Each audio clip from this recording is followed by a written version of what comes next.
안녕하십니까. 비익적 국어 강사 최동민입니다. 자, 이번 시간은 탈락의 두 번째 시간인데요.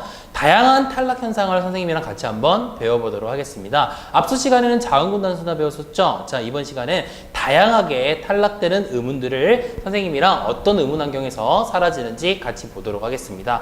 자, 여기 보시면 아시겠지만 제목만 보셔도 여러 가지 많은 것들이 존재하죠. 자, 여러분들이 어떤 의문 환경 속에서 어떤 의문들이 사라지는 건지 하나씩 보도록 할게요. 자, 먼저 첫 번째로 다양한 탈락 현상 표를 가지고 한번 보시면 여러분들이 이야기가 훨씬 더 편하실 텐데요. 자, 한번 보시면은 이렇게 되어 있습니다. 자, 먼저 첫 번째로 우리가 봐야 될 게 리을 탈락이 되겠습니다. 말 그대로 리을이라고 하는 의문이 사라지는 현상이 되겠는데요. 자, 선생님이 한 가지 여러분들의 편의를 위해서 좀 설명을 해드리자면요. 리을 탈락이든 히읗 탈락이든 의 탈락이든 도금 탈락이든 모두 다 공통적인 것은 뭐냐면 그 음절의 끝에 오는 말들이 사라진다라고 하는 겁니다. 그러니까 리을 같은 경우에는 끝에 온다라는 얘기가 무슨 얘기냐면 받침으로 온다는 얘기죠. 받침으로 올 때 리을이 사라지는 거고요. 히읗, 의 같은 경우, 히읗 같은 경우도 역시 받침이 올 때 사라집니다. 그리고 의 같은 경우에는 받침이 없는 글자인데 의로 끝날 때 이해가 되셨나요? 이런 경우에 사라진다는 거죠. 다시 한번 강조해드리고 싶은 건 리을 탈락, 히읗 탈락, 의 탈락, 도금 탈락이든 상관없이 얘네들이 음절의 끝에 올 때 어떤 의문 환경을 만나면 사라진다. 이거 머릿속으로 기억하시고요. 먼저 리을 탈락의 예를 우리가 한번 보도록 할게요. 자, 어떤 의문 환경이 있느냐라고 하면요. 합성어나 파생어의 형성 과정 속에서 사라지는 경우가 있습니다. 자, 여러분들 합성어와 파생어 어떤 건지 우리 선생님이랑 살짝 한번 보도록 하면요. 합성어라고 하는 것은 말 그대로 여러분들이 알아둬야 될 게 이것이 뭐냐면 어근 플러스 어근으로 이루어진 단어라고 보시면 되겠습니다. 물론 디테일한 건 뒤에 단어 형성에서 선생님이랑 같이 한번 배울 텐데 이 녀석이 어근 플러스 어근인데 어근이라고 하는 것은 뭐냐 그러면 실질 형태소를 어근이라고 이야기를 합니다.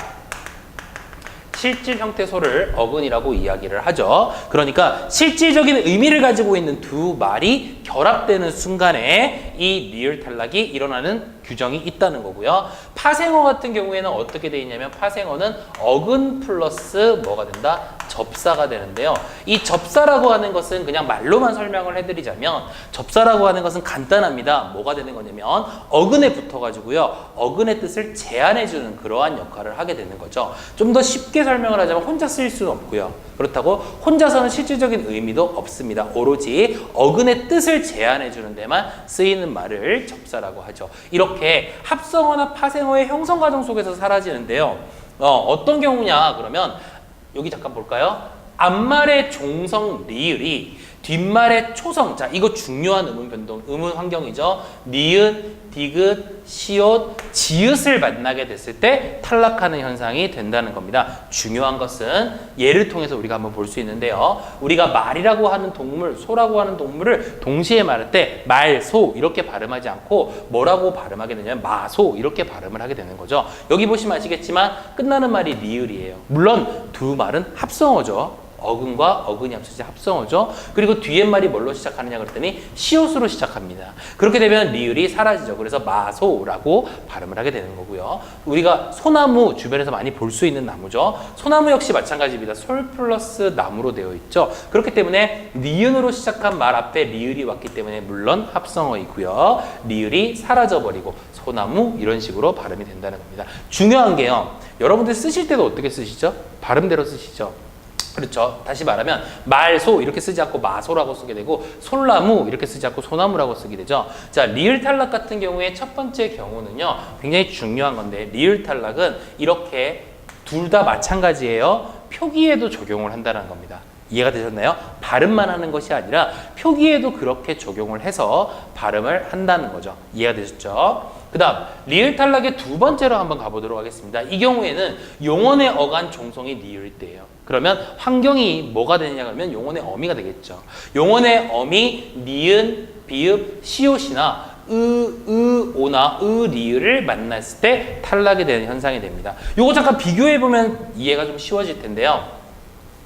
먼저 살다 같은 경우에는 뒤에 있는 어미가 뭘로 시작하죠? 디귿으로 시작하기 때문에 여기 있는 의문 환경에 해당되지가 않아요. 그렇죠? 그렇기 때문에 그냥 표기할 때는 발음할 때는 살다 라고 발음을 하게 되고 표기를 하게 된다는 겁니다.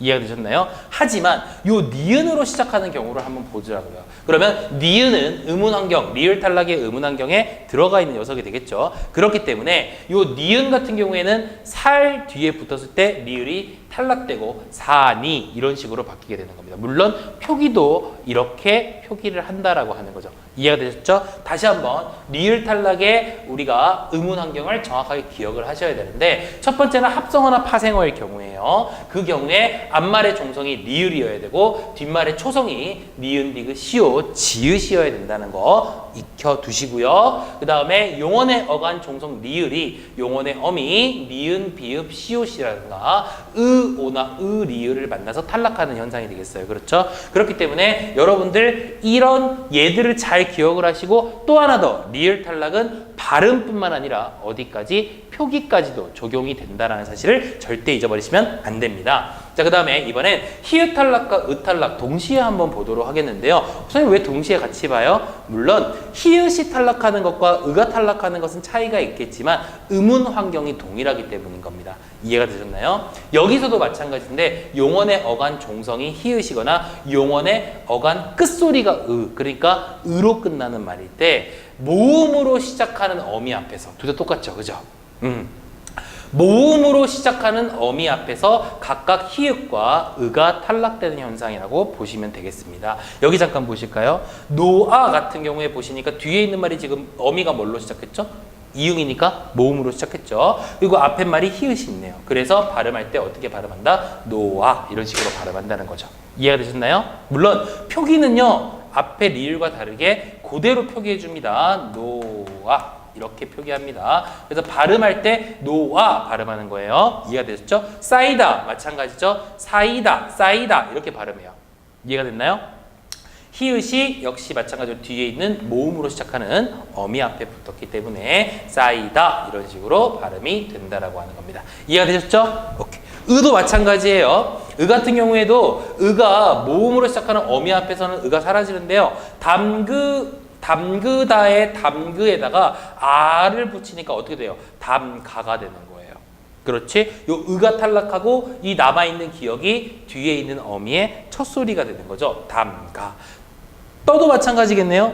뜨다라고 하는 말에 으에다가 뭐가 붙었죠? 어가 붙어 있죠? 어미 어가 붙어 있죠. 그래서 물론 이 앞에 있는 된소리 발음인 쌍디귿이 뒤에 있는 어미의 첫 소리가 돼서 떠 이런 식으로 나타나게 된다는 거, 발음된다는 얘기죠. 중요한 게 있죠. 히읗 탈락 같은 경우에는 표기에는 적용하지 않는데요. 으 탈락 같은 경우에는 표기에도 적용을 한다는 겁니다. 이해가 되셨죠? 발음과 표기 둘 다 된다는 얘기죠. 자, 마지막으로 동음 탈락 한번 보도록 할까요? 동음 말 그대로 뭐예요? 같을 동자 음이죠. 같은 소리가 연속되어 발음될 때 하나가 사라진다는 현상인데요. 용언의 활용시예요. 인접한 동음, 비슷한 음 중에 뒤에 있는 모음이 탈락하는 현상입니다. 여기 잠깐 볼까요? 가다 할 때 가 있죠? 용언의 어간이죠? 근데 여기 뒤에 아서가 붙었단 말이야. 그러면 우리가 원래 발음할 때 어떻게 발음해야 돼요? 가아서 이렇게 발음을 해야 돼요. 물론 뭐 지나치게 어색하진 않지만 좀 많이 불편하죠? 왜? 같은 글자가 동시에 두 번 발음돼야 되기 때문에 불편하기 때문에 이 중에서 뒤에 있는 모음을 탈락시켜버리는 겁니다.